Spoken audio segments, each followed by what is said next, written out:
پوچھا گیا کہ انتہائی زیادہ قرض، مالی نجات اور فراخی رزق کا نسخہ کیا ہے؟ ہاں جی، اس کے لیے سب سے بڑی بات ہے رزق. یہ اتنی چھوٹی چیز ہے جو ہمارے ہاں بہت بڑی چیز بن چکی ہے. اللہ تو رزق بغیر مانگے بھی دے دیتا ہے، لیکن ہمیں مانگنے کے باوجود نہیں مل رہا. لوگ قرضے میں، غربت میں اور مسکینی میں، یتیمی میں اور اسی طرح برے حال میں زندگی بسر کر رہے ہیں. یقین کریں 2-4 چیزیں بتاتا ہوں. ایک سب سے پہلی چیز، رزق کا دروازہ اور رزق کے سارے دروازے کھولنے والی سب سے بنیادی چیز، استغفر اللہ الذی لا الہ الا هو الحی القیوم واتوب الیہ. الحی القیوم اصل میں استغفار تو سارے پڑھتے ہیں، لیکن الحی القیوم اس طریقے سے پڑھنا ہے، یا اللہ از سر نو تو زندہ و جاوید ذات ہے، ہمیشہ سے زندہ جاوید. از سر نو مجھے تو اتنا صاف شفاف بنا دے کہ مجھے سے ہر بندہ محبت کرے، دور نہ بھاگے. تو یہ دعا پڑھیں گے، استغفار 100 دفعہ کر لیں، 70 دفعہ کریں، لیکن کریں اس طرح کہ آپ کو یقین ہو کہ آپ نے تو آپ کا رزق ہر طرف سے اور ہر قسم کا رزق نہ آئے تو پھر آپ پوچھ لیں.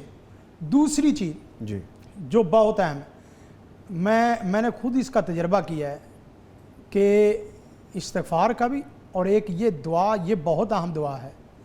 آپ کے اوپر کروڑوں روپے قرضہ ہو، لاکھوں میں قرضہ ہو، یقین کامل ہو، یہ دعا پڑھ لیں، آپ کا لاکھوں روپے کا قرضہ چٹکیوں میں نہ ختم ہو.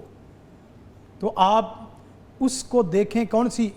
اللہم مالک الملک تؤتی الملک من تشاء وتنزع الملک ممن تشاء وتعز من تشاء وتذل من تشاء بیدک الخیر انک علی کل شیء قدیر. رحمن الدنیا والآخرہ ورحیمہما وتؤتیہما من تشاء وتمنع ممن تشاء ارحمنی رحمتا وتغننی بہا عمن سوا.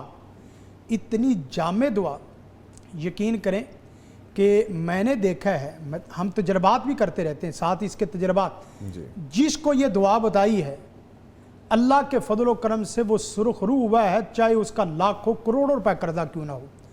اور اس میں رحمان الدنیا، آپ بات اس کا ترجمہ تو دیکھیں، اے بادشاہوں کے بادشاہ، اے شہنشاہوں کے شہنشاہ، اے مالک ارض و سما، اے خالق کل جہان، میں تو تیرے سے روٹی بوٹی کا سوال کر رہا ہوں، تو بادشاہتیں دینے والا ہے. بے شک بے شک بے شک. مالک الملک تؤتی الملک من تشاء، اور وتعز من تشاء وتذل من تشاء.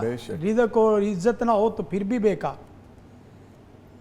رزق ہو عزت نہ ہو پھر بھی بیکار، پھر بھی بیکار ہے. یہاں رزق بھی ہے اور رزق بھی عزت سے ہے، خودداری اور عزت نفس کے ساتھ. اور پھر آگے جا کے جو جملہ ہے رحمان الدنیا والآخرہ، یقین کریں یہ جملہ تو بندے کے دل اور کلیجے کو ٹھنڈک اور سکون راحت پہنچا دیتا ہے.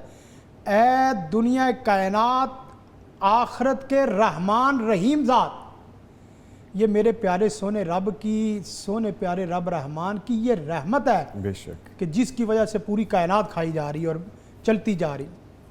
تو جسے چاہتا ہے دیتا ہے اور جسے چاہتا ہے روکتا ہے. میری ایک التجا ہے، میرا تیرے سوا کوئی نہیں ہے، کوئی نہیں ہے، میرا تیرے سوا کوئی نہیں ہے، اور مجھے اپنے سوا کسی اور کا محتاج بھی نہ بنا.